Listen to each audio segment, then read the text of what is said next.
Darbhanga police को एक बड़ी कामयाबी मिली है। मोटरसाइकिल चोरी करने वाले व्यक्ति की गिरफ्तारी हुई है। दरभंगा में अक्सर मोटरसाइकिल चोरी की घटना को अंजाम देकर फरार हो जाता था। तमाम घटना के संबंध में जो जानकारी मिली है उसके अनुसार दरभंगा जिला के मब्बी थाना क्षेत्र अंतर्गत कल शाम के समय पुलिस को यह सूचना मिली कि सीसो पश्चिम में विभा देवी पति उमेश पासवान के यहाँ मोटरसाइकिल चोरी हो गई है। वहीं उसी समय दरभंगा पुलिस की गश्ती गाड़ी शिवधारा चौक पर थी। जैसे ही पुलिस को सूचना मिली, पुलिस पूरी तरह से हरकत में आ गई और चेकिंग लगा दिया। वहीं स्प्लेंडर प्लस मोटरसाइकिल का पीछा भी किया गया और पीछा करते करते आखिरकार दरभंगा के महात्मा गांधी कॉलेज के पास से मोटरसाइकिल चोर को रंगे हाथों पकड़ा गया। पकड़े गए मोटरसाइकिल चोर का नाम जियाउल्लाह पिता रिजवान खान बताया गया है। मोटरसाइकिल चोर को गिरफ्तार कर उसे थाने लाया गया, जहां से आगे की कार्रवाई की जा रही है। मब्बी थाना ने एक मोटरसाइकिल गिरोह के सदस्य को पकड़ा है। ये पूरा क्या है, कैसे आपको जानकारी मिली, ये पूरा क्या है ये मामला? इसमें कल शाम को करीब 5 बजे सूचना 5 या 4 साढ़े 4 बजे के बीच में सूचना मिला कि सीसो पश्चिमी से विभा देवी पति उमेश पासवान फोन आया, बोला कि जो मेरा मोटरसाइकिल से चोरी करके अभी भाग रहा है। तत्पश्चात तुरंत कार्रवाई करते हुए है ना, गश्ती गाड़ी मेरा सिवधारा चौक पे था। सिवधारा चौक पर बोले चेकिंग लगाइए। चेकिंग लगाने के दौरान में गाड़ी मोटरसाइकिल जो कि स्प्लेंडर प्लस था ब्लैक कलर का, उसको पीछा किया। पीछा करते हुए चला गया आजमनगर महात्मा गांधी कॉलेज के पास रंगे हाथों पकड़ा गया, जिसमें वो पकड़ा हुआ व्यक्ति अपना नाम जियाउल्लाह और पिता रिजवान खान बताया, साकिन हैदराबाद रुहेलागंज थाना विश्वविद्यालय बताया। उसके बाद फिर उसको थाना लाया गया और गिरफ्तार कर अग्रिम कार्रवाई किया जा रहा। क्या लगता है आपको इसमें, इस प्रकार का जो मोटरसाइकिल चोरी किया गया थाना द्वारा त्वरित कार्रवाई करते हुए पकड़ा गया, क्या लगता है किस प्रकार का ये लग रहा है आपको आरोपी? इसमें है कि अब हम लोग को जैसे ही सूचना मिलता है किसी चीज़ को, तो त्वरित कार्रवाई करने के उपरांत ही है ना किसी भी कार्रवाई को अंजाम दिया जा सकता है जल्द ही जल्द। इसी पर अभी तक कुछ बताया इसने अभी तक कुछ स्पष्ट नहीं बताया। इसने बताया कि बस मोटरसाइकिल हम गए थे, चाबी लगा हुआ था और मोटरसाइकिल एकदम चल दी। कहाँ से चल दिया, कुछ ने कहा? सीसो पश्चिमी से बता रहा है। कोई FIR भी है कैसे थाना में? हाँ, FIR इसे 55/24 दिनांक 20/9/24 को FIR दर्ज कर लिया गया है। पहले से इस पर कोई आरोप नहीं, अभी तक तो जांच किया जा रहा है। अच्छा, जो इसके वाहन मालिक हैं वो आपको कितने देर में सूचना दी और कब आपने इसकी गिरफ्तारी कर ली? आधे घंटे में सूचना दिए, उसके बाद है ना त्वरित कार्रवाई करते इसको आजमनगर से पकड़ा गया।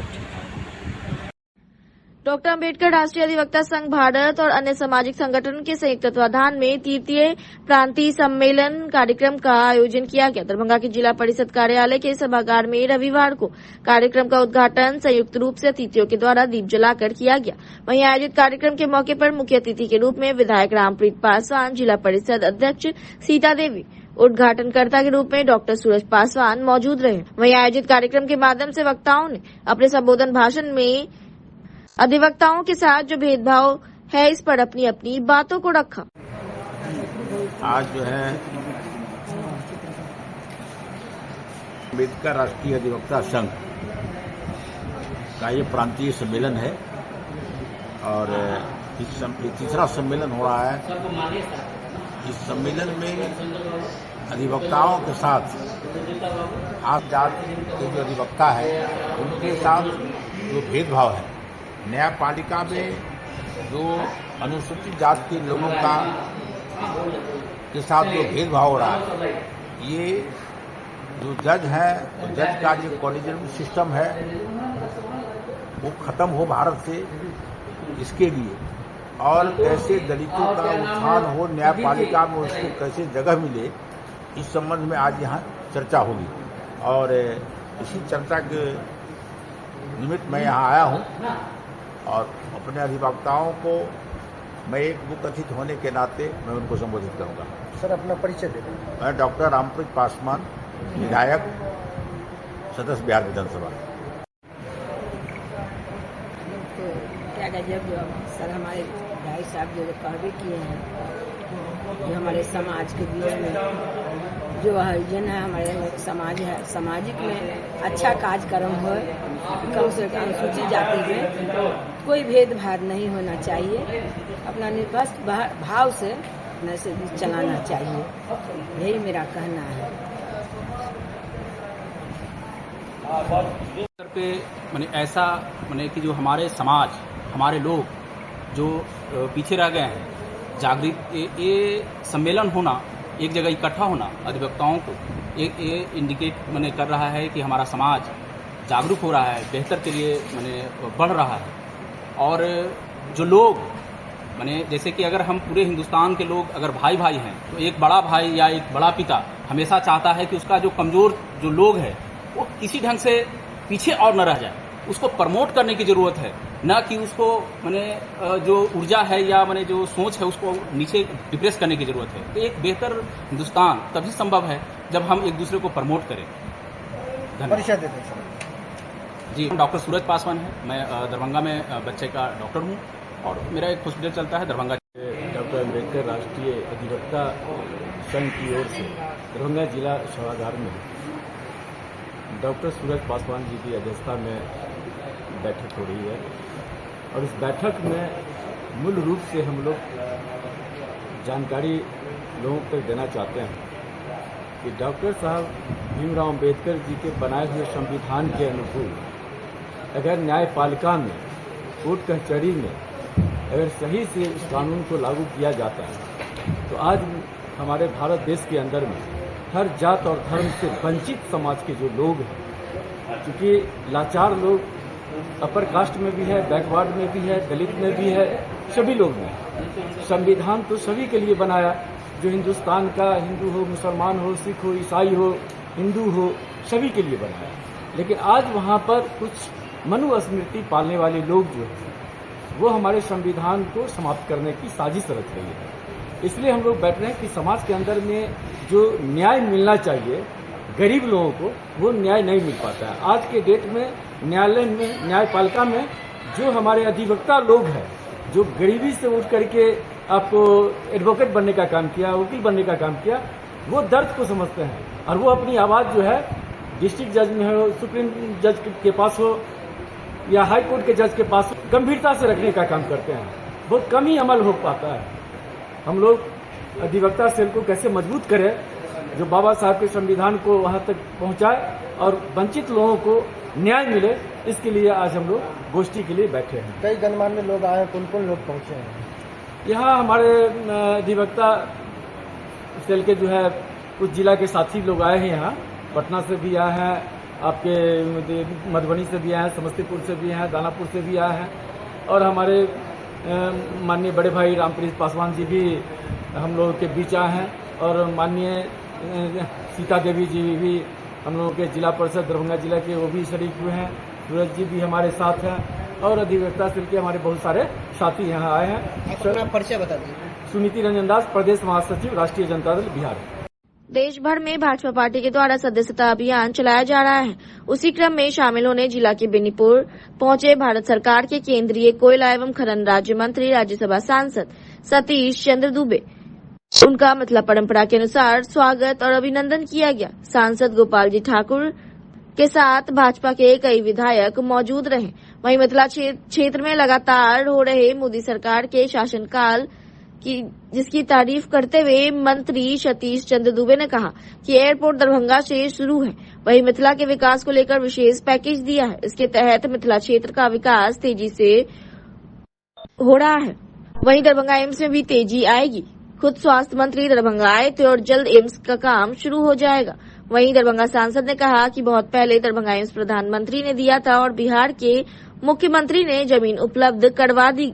अब सभी रास्ता खुल चुका है। प्रधानमंत्री के 100 दिनों के कार्य निर्धारण में एम्स को शामिल किया गया है, जिसके बाद अब इंतजार है जब अगले महीने यानी अक्टूबर महीने में तारीख तय होनी है, जब खुद प्रधानमंत्री दरभंगा आकर शिलान्यास करेंगे। देखिए, देश के यशस्वी प्रधानमंत्री परम आदरणीय श्री नरेंद्र भाई मोदी 15 सितंबर 2020 को ही कैबिनेट से 1264 करोड़ एम्स के लिए देने का काम किए थे और देश के हमारे केंद्रीय स्वास्थ्य मंत्री परम आदरणीय श्री जेपी नड्डा जी का आगमन दरभंगा हुआ था, जहां बिहार के माननीय मुख्यमंत्री श्री नीतीश कुमार जी ने जमीन उपलब्ध करवा दी है और वहाँ पर एम्स बनना है, जिसके लिए अभी 100 दिन का जो माननीय प्रधानमंत्री जी का एक समय निर्धारण था, जो 100 दिन में क्या काम होगा, उसमें आज एम्स की बात भी हुई है, जहां हमारे केंद्रीय स्वास्थ्य मंत्री ने कहा जो अगली महीना में देश के यशस्वी प्रधानमंत्री शिलान्यास करने आएंगे और उत्तर बिहार के 8.5 करोड़ आबादी को इससे लाभ होने वाला है और हजारों लोगों को नौकरियां मिलेगी, लाखों लोगों को रोजगार मिलेगा, सैकड़ों बच्चा MBBS की पढ़ाई करेंगे। तो अब वह दिन दूर नहीं रहा जहां दरभंगा में एम्स का निर्माण के लिए सारा रास्ता खुल गया है और हमारे राज्य के माननीय स्वास्थ्य मंत्री श्री मंगल पांडे जी और राज्य के माननीय मुख्यमंत्री नीतीश कुमार जी तत्परता पूर्वक उसमें जुट गए हैं। तो अब एम्स बन के रहेगा, इसमें कहीं इफ वट की गुंजाइश नहीं है। भूमि पूजन का कोई तारीख तय हुआ है क्या? तारीख जल्द ही आने वाला है। एक बात और बता दीजिए, आप इतना बोलते जल्द से जल्द होगा। देखिए, जहाँ तक सुपर स्पेशलिटी की बात है तो देश के यशस्वी केंद्रीय स्वास्थ्य मंत्री आदरणीय JP नड्डा जी और राज्य के माननीय स्वास्थ्य मंत्री श्री मंगल पांडे जी इसका लोकार्पण किए हैं और जो भी यहाँ पर समस्याएं हैं उसको तुरंत निदान किया जाएगा। जनता पार्टी का सदस्यता अभियान चल रहा है, उसी के तहत आज दरभंगा आना पड़ा है और ऐसे भी दरभंगा हम लोग का बिहार का मिथिलांचल माँ सीता का धरती है। इस धरती पे आने मात्र से ही एक अपने आप में महापर्व के रूप में बदल जाता है, तो ऐसे भी आना चाहिए, ऐसे पार्टी के कार्यक्रम से आएगा। क्या कहेंगे मिथिलांचल में जिस तरह से विकास की बात की जाए, लगातार एम्स की बात करें, एयरपोर्ट की बात करें, ऐसी स्थिति में क्या लग रहा है? एनडीए सरकार की बात करें तो किस तरह की? एयरपोर्ट तो ऑलरेडी चालू हो गया है और एम्स की ज़मीन भी उपलब्ध हुई है। अब उसका भी काम JP नड्डा जी, आदरणीय JP नड्डा जी कुछ दिन पहले आए थे और उसका भी काम अब चालू होना चाहिए जल्द से जल्द। और बजट में भी शामिल किया गया है मिथिलांचल को डेवलप करने के लिए, जो विशेष पैकेज मिला है उसके तहत मिथिलांचल विकसित होगा।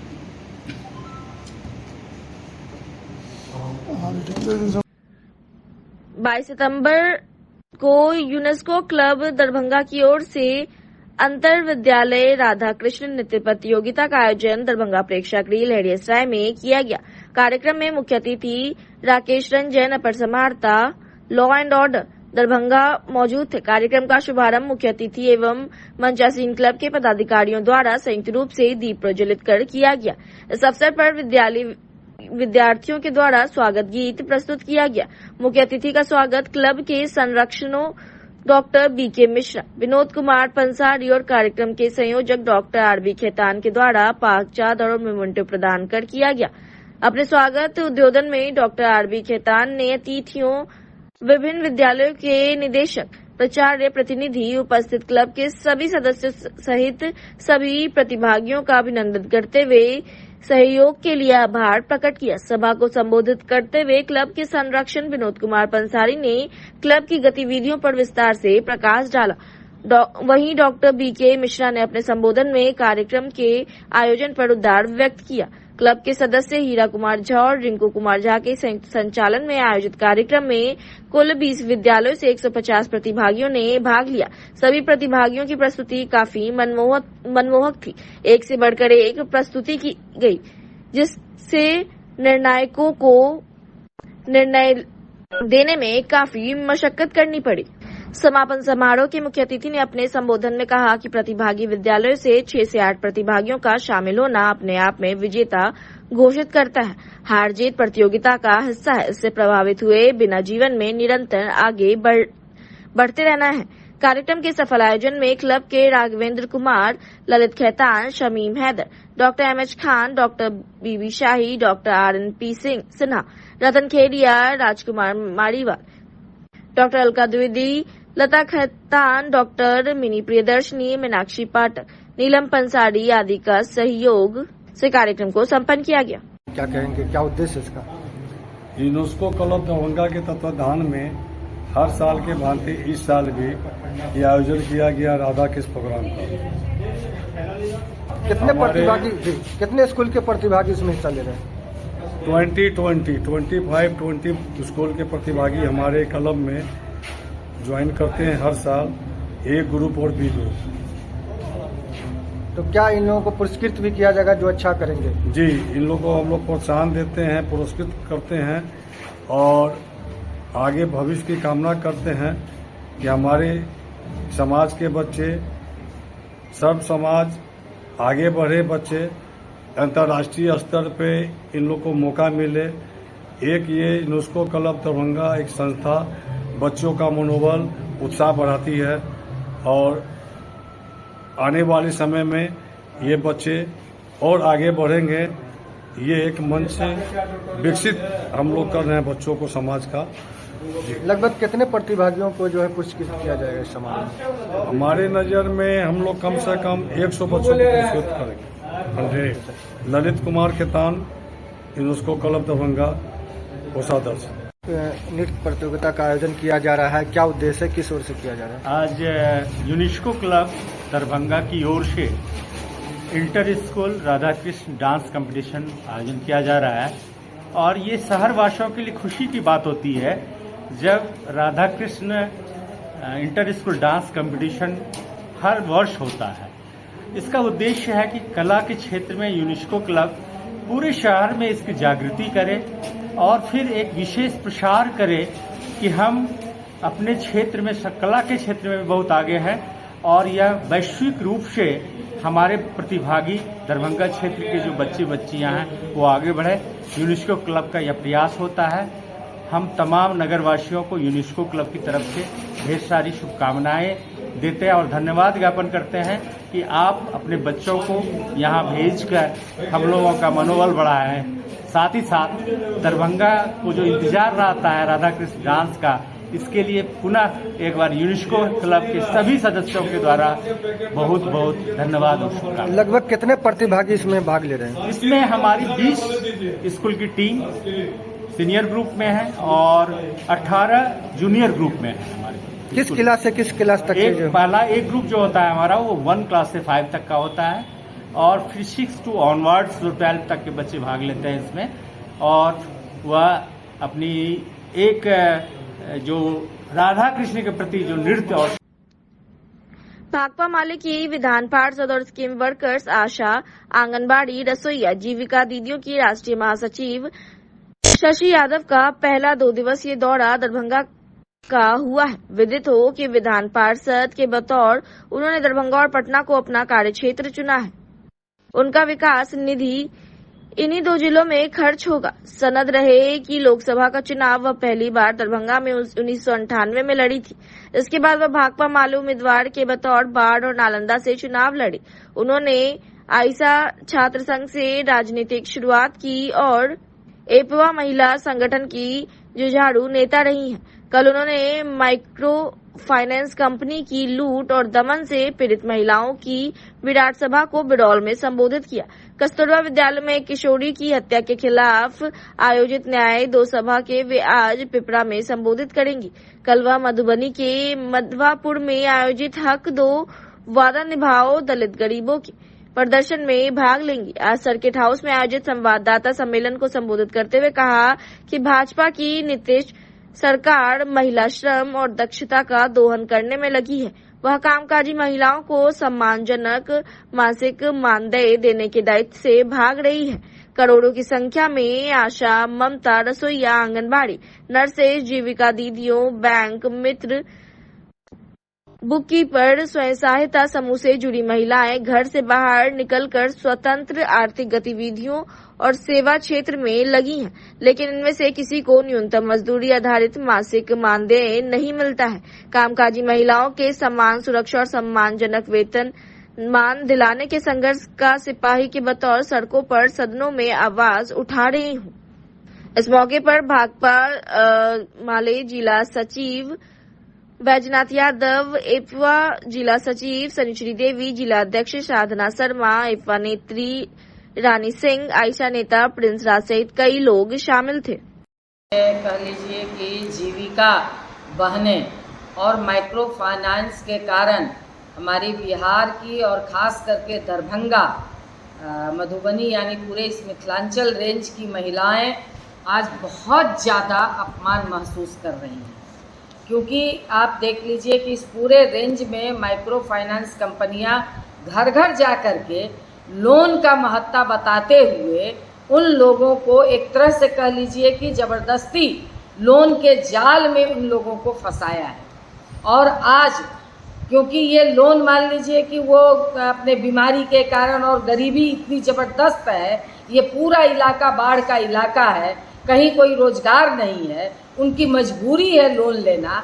और जब इस लोन के कारण लोन चुकाने के लिए इनके परिवार बाहर जा कर के आज दिल्ली हरियाणा पंजाब जा कर के मजदूरी कर रहे हैं और घर में महिलाएं हैं, और ये कंपनी वाले घर में जा करके घर घर में जा करके महिलाओं का इतना अपमानजनक महिलाओं को अपमानित कर रहे हैं और इतनी भद्दी भद्दी गालियां दे रहे हैं, इतने अपशब्द कह रहे हैं कि आप लोगों को पता होगा या मतलब है कि नहीं है। आप चले जाइए, मैं कल बिरौल के इलाके में थी, महिलाओं ने कंप्लेन किया कि दर्जनों महिलाएं आत्महत्या कर ली हैं और लोगों को पता भी नहीं चल रहा है, क्योंकि वो पानी में डूब गई है, वो आग लगा ली है, क्योंकि इतना अपमानित कर रहा है, कह रहा है कि और लोग पूछ रही हैं कि भाई तब हमारा लोन कैसे माफ होगा, तो तुम मर जाओ तब तुम्हारा लोन माफ हो जाएगा। और इतना कह लीजिए कि वो मतलब इस तरह से घिर चुकी हैं कि वो आज वो आत्महत्या कर रही हैं। बहुत कम तैयारी में आप देखे होंगे अखबारों में भी आज है, वो हजारों महिलाएं जुट गईं और सारे लोग आज त्राहिमाम कर रही हैं। तो नीतीश कुमार जी जो महिला सशक्तिकरण की बात कर रहे हैं, आज जीविका बहनें तमाम पूरे बिहार में सड़कों पे उतरी हुई हैं, दरभंगा में सड़कों पे उतरी हुई हैं कि जो सरकार के द्वारा उनको पेमेंट 1500 रुपया दिया जाता था, वो भी नीतीश कुमार बंद करके कह रही है कि आप समूह से पैसा लीजिए। तो ये मांग हम लोग कर रहे हैं कि उनका एकल पेमेंट की व्यवस्था की जाए, एकल मानदेय की व्यवस्था ये सरकार करे और न्यूनतम मजदूरी कम से कम उनको 26,000 रुपया दे। तो आज आप नीतीश कुमार जी महिला सशक्तिकरण की बड़ी बड़ी बात कर रहे हैं और इस पूरे जो महिलाओं की जमीनी स्तर पर जो स्थिति हम लोग देख रहे हैं, बहुत भयावह दृश्य है। तो इन परिस्थितियों, इन सवालों को लेकर के स्कीम वर्कर्स फेडरेशन, एपवा, इन सवालों को लेकर के भाकपा माले, इन सवालों को लेकर के हम लोग सड़कों पे उतरे हुए हैं, इन सवालों को हम लोग मुद्दा बना रहे हैं। और साथ में आप देख रहे हैं कि जिस तरह से कस्तूरबा विद्यालय में ये एक तरह से ये पूरा बिहार का फेनोमेना बनता जा रहा है कि जहां दलित घर की बच्ची पढ़ती है, उस विद्यालय की स्थिति तो बहुत जर्जर है, वहाँ कोई व्यवस्था उनके लिए नहीं है। गर्मी से आपके दरभंगा में ही गर्मी से लड़कियां बेहोश हो जा रही हैं। जिस आवासीय विद्यालय की ये स्थिति हो, आज कह लीजिए कि वहाँ बहेड़ी में एक छात्रा आत्महत्या की जो सरकार कह रही है, यहाँ की जो व्यवस्था कह रही है, यहाँ का जो प्रशासन कह रहा है कि वो आप ही लोग बता रहे हैं कि पोस्टमार्टम रिपोर्ट कह रहा है।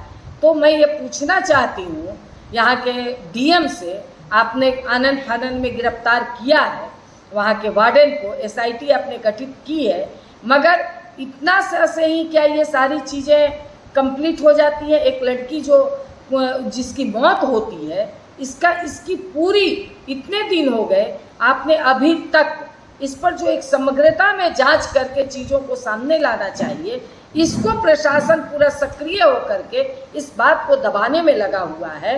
तो इन सारे सवालों को लेकर के आज वहाँ हमारी सभा भी है, तो इन सारे सवालों को लेकर के आज हम लोग मतलब स्कीम वर्कर फेडरेशन से, एपवा से, भाकपा माले से हम लोग मजबूती से इन सवालों को लेकर के सड़कों पे उतरेंगे और उतर रहे हैं। और ये सवाल सदन का भी सवाल बनेगा, महिलाओं के उत्पीड़न का सवाल सदन का भी सवाल बनेगा आने वाले समय में। और सवाल हम लोग क्वेश्चन के जरिए उनके माध्यम से सदन में सवाल भी हम लोग उठाएंगे। बिहार सरकार की जब वो बच्ची वहाँ थी और तो वो बिल्कुल साक्षी है, और जब वो कोई बात कह रही है तो उसकी बात को बिल्कुल गंभीरता से लेनी चाहिए प्रशासन को। और तत्काल कार्रवाई, और इस पर, और क्योंकि वार्डन गिरफ्तार हुई है, क्योंकि मैं भी यहाँ के डीएम से बात करना चाह रही थी, वो अभी तक समय उस तरह से नहीं दिए हैं, क्योंकि ये दोनों मसले बहुत गंभीर मसले हैं, इस पर मुझे बात करनी थी, मगर उन्होंने समय नहीं दिया। मगर अखबार में और जो रिपोर्ट देख रहे हैं कि वार्डन गिरफ्तार हुई है SIT की, तो इतने भर से ये मामले को आप नहीं सलटा सकते। ये बहुत गंभीर मसला है। इसको मैं ये मांग करती हूँ कि यहाँ के किसी रिटायर्ड जज से इसको जांच किया जाए, जांच करवाई जाए, और इसको पूरी समग्रता में जांच करवाई जाए, और तमाम मतलब वहाँ पर कह लीजिए कि जो भी कुव्यवस्था है उसमें उसको व्यवस्थित किया जाए, व्यवस्था सुचारू ढंग से लागू किया जाए, और इस मसले को गंभीरता से ये ले, नहीं तो हम लोग आंदोलन में उतरे हुए हैं, और ये आंदोलन और बड़ा मुद्दा बनेगा। 5 अक्टूबर को यहाँ पे इन तमाम सवालों को लेकर के बिहार की, ये दरभंगा की महिलाएं जोरदार प्रदर्शन बड़ी संख्या में यहाँ पर जिला में करेंगी। मैडम बिल्कुल, ये तो जिस तरह की बात है, या पोस्टमार्टम के समय में जो प्रशासन की सक्रियता थी, या जिस तरह से लाश को दबाने की मतलब आनन फानन में उसको जलवाया गया, ये हम लोग देख रहे हैं कि सभी जगह कि कोई घटना घटती है तो आप उसके तह तक जाने के बजाय, अगर इसमें पूरा प्रशासन संलिप्त नहीं है, अगर इसमें कोई बड़ी मतलब कह लीजिए कि कांड या कोई बड़ा मतलब चीज़ें सम्मिलित नहीं है, तो ऐसी स्थिति में क्यों इतना आनन फानन है, क्यों आप घटना को दबा रहे हैं? कोई लिंक नहीं है इसमें, क्योंकि हम लोग तो बिहार में देख रहे हैं, बालिका गृह कांड आपने मुजफ्फरपुर में देखा।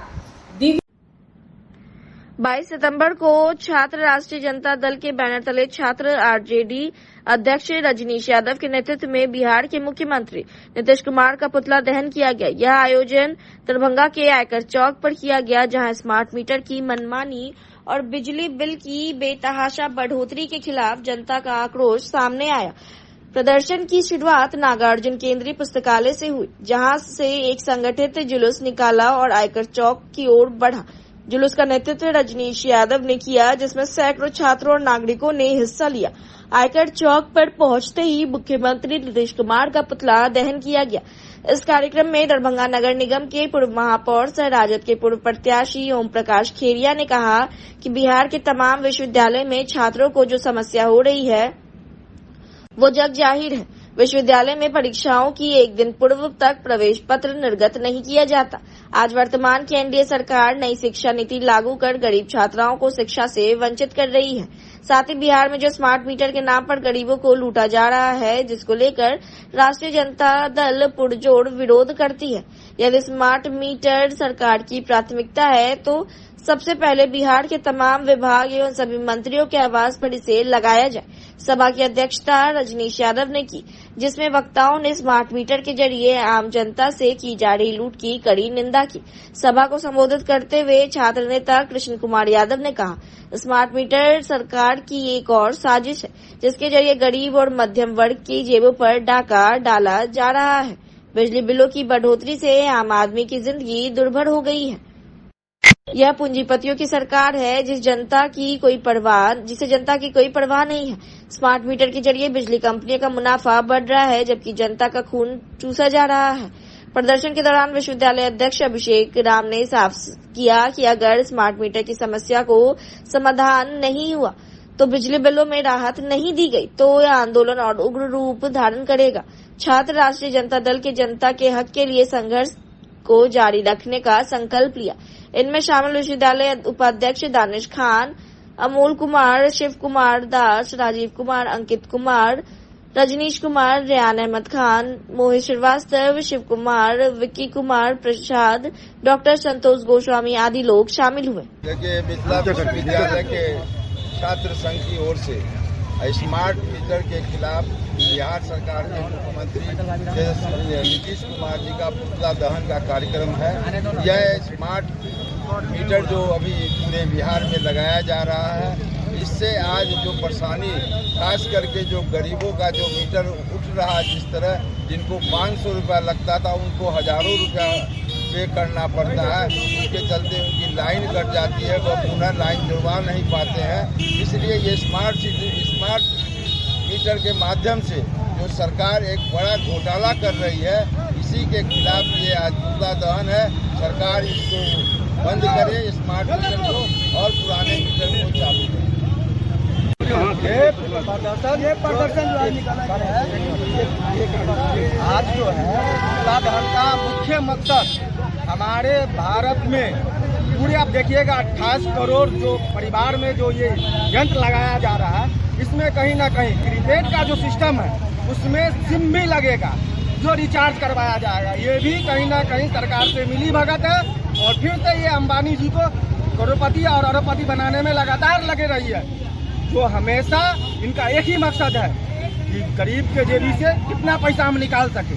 आज तक जो बिजली चल रही थी उसको पहले हम लोग करते थे कि क्या करते हैं, गरीब आदमी क्या करता है कि आज कमाया, शाम में उसे दिहाड़ी मिलता है।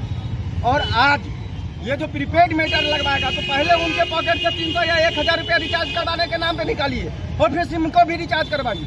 ये कहीं ना कहीं मोदी सरकार और माननीय नीतीश कुमार जी जो हैं, ये पूरे पगला गए हैं। इनको नहीं पता है कि बिहार किस तरह से पिछड़ा है, रोजगार नहीं है, यहाँ आर्थिक आय में अभाव है, सबसे ज़्यादा युवा बिहार में है और पलायन कर रहे हैं। लेकिन फिर उनको ये सोचना चाहिए कि ये लोग कैसे आगे बढ़े, लेकिन ये सब सारी बातें छोड़कर वो हमेशा लूटने के फिराक में रहते हैं। अपना नाम बताइए। रजनीश यादव, छात्र राजद जिला अध्यक्ष। ये कहाँ से जुलूस ये निकाला? ये आज जो पुतला दहन हुआ है माननीय मुख्यमंत्री श्री नीतीश कुमार जी का, ये छात्र राजद की तरफ से हुआ है, जो कि दरभंगा ललित नारायण मिथिला विश्वविद्यालय के कैंपस से जो स्टार्ट किया गया, और आयकर चौराहा जो दरभंगा जिला का सबसे नामी प्रसिद्ध जो है चौक है, वहाँ तक लाया गया। इसका उद्देश्य सिर्फ एक ही है, जो गरीबों से जो है रुपया मतलब डायरेक्ट वसूली किया जा रहा है एक स्मार्ट मीटर के नाम पे। ये चीज़ को, इससे कई गरीब ऐसा भी है जो कि जो है ना मतलब ऐसा उसका हालत स्थिति हो गया है कि वो भूखा रह रहा है, लेकिन व्यक्ति के लिए भूखा रह करके वो जो है ना रिचार्ज जो है वो कर रहा है। अपना नाम बताइए। जी, मेरा नाम दानिश खान, छात्र राजद से ललित नारायण मिथिला विश्वविद्यालय का जो है उपाध्यक्ष और मीडिया प्रभारी। तो आज किनका पुतला दहन किया, कहाँ पर किया? आज हम लोगों ने नीतीश कुमार का पुतला दहन किया है। जैसे कि हम लोग के विश्वविद्यालय में जब नई शिक्षा नीति आई, उससे गरीब छात्रों की भविष्य अंधकार में डाली गई, वैसे ही हमारी राज्य सरकारी स्मार्ट मीटर लगाकर हर गरीबों के घर की रोशनी को छीनने का काम कर रहे हैं। स्मार्ट मीटर से गरीब अंधेरे में सोने के लिए मजबूर हो चुके हैं। तबका वर्ग अब कुछ बोलने के लिए हिचकिचा रहा है, वो क्या करे। अडानी अंबानी के चंगुल में ऐसे फंस चुका है कि वो समझ नहीं पा रहा है कि वो रोशनी के लिए भी अब तरसना स्टार्ट कर चुका है। आगे क्या रणनीति रहेगी आप लोग? आगे की रणनीति ये होगी कि स्मार्ट मीटर अगर अविलंब नहीं की गई स्मार्ट मीटर का इंस्टॉलेशन, तो हम लोग दरभंगा में और पूरे बिहार में चक्का जाम करने का योजना बनाए हुए हैं। अपना परिचय दीजिए। मेरा नाम अभिषेक कुमार रविदास हुआ, मैं अध्यक्ष हूँ छात्र राजद ललित नारायण मिथिला विश्वविद्यालय का। क्या है ये स्मार्ट मीटर? देखिए, आज पुतला दहन छात्र राजद की ओर से किया गया है। पुतला स्मार्ट मीटर जो एक तरह से काला कानून के तरह बिहार के गरीबों पे ये सरकार लाके ठोक दी है, जिसका राष्ट्रीय जनता दल की तरफ से विरोध किया जा रहा है, और इसकी लड़ाई सड़क से सदन तक हम लोग लड़ेंगे और हमारे नेता लड़ेंगे। गरीबों के साथ अन्याय नहीं होने देंगे। क्या नाम हुआ? फैसल रहमान आमिर, पूर्व कार्यकारी जिला अध्यक्ष दरभंगा। सीपीएम जिला कार्यालय प्रांगण में कामरेड सितारा येचुरी की स्मृति में विशाल श्रद्धांजलि सह संकल्प सभा सीपीएम जिला सचिव अविनाश ठाकुर मंटू की अध्यक्षता में संपन्न हुई। सीपीएम राज्य सचिव ललन चौधरी, राज्य सचिव मंडल सदस्य श्याम भारती, जिला सचिव अविनाश ठाकुर, फूल कुमार झा, दिलीप भगत, रामसागर पासवान, महेश दुबे, दिनेश झा, रामचंद्र सा एवं अन्य नेताओं ने उनके चित्र पर पुष्पांजलि अर्पित की। इस आयोजित श्रद्धांजलि संकल्प सभा को संबोधित करते हुए सीपीएम राज्य सचिव ललन चौधरी ने कहा, कामरेड सीता येचुरी के निधन आमतौर पर भारतीय लोकतंत्र और धर्मनिरपेक्ष राजनीति के लिए खास तौर से मजदूर वर्ग के लिए एक बहुत बड़ा धक्का है। कामरेड सीताराम मार्क्सवाद और लेनिनवाद के प्रति उनकी गहरी प्रतिबद्धता और ठोस विश्लेषण के आधार पर धर्मनिरपेक्षता और जनतंत्र की हिमायत में उनकी भूमिका और एक शोषण मुक्त समाजवादी समाज का उनका बेहतर सपना हम सबों को और कम्युनिस्ट तथा प्रगतिशील की आने वाली पीढ़ियों को प्रेरणा देते रहेंगे। 1 अक्टूबर को पटना में आयोजित श्रद्धांजलि सभा में बड़ी संख्या में चलने का निर्णय लिया गया। श्रद्धांजलि सभा को ट्रेड यूनियन कोऑर्डिनेशन कमेटी नेता फूल कुमार झा, दिलीप भगत, सागर पासवान, नथनी कुमार झा, रामचंद्र शाह, विश्वनाथ लाल, नरेंद्र मंडल, गोपाल ठाकुर, महेश दुबे, आरती देवी, रानी देवी, तबस्सुम, अजीत पासवान आदि ने संबोधित किया। कांग्रेस सीताराम येचुरी जी का शोक सभा मना रहे हैं। पूरे देश में शोक सभा मनाया जा रहा है और यहाँ भी हम लोग मना रहे हैं। 19 अगस्त को कांग्रेस सीताराम येचुरी जी पार्टी के कार्य को संपादित करने के बाद हमारा जो सेंट्रल कार्यालय का ऑफिस है वहां से एम्स में खांसी को दिखाने के मकसद से गए थे, जहां उनको डॉक्टर ने सलाह दिया जो आप भर्ती हो जाइए, लेकिन उनका इच्छा नहीं था भर्ती होने का। उन्होंने भर्ती हुआ।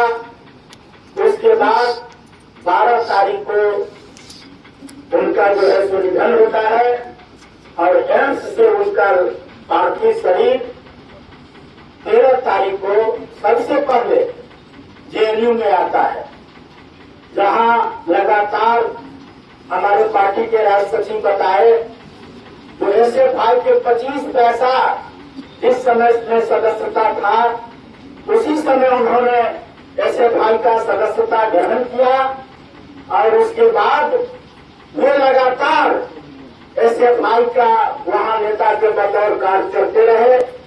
3 दफे जेएनयू के अध्यक्ष पद पर निर्वाचित हुए।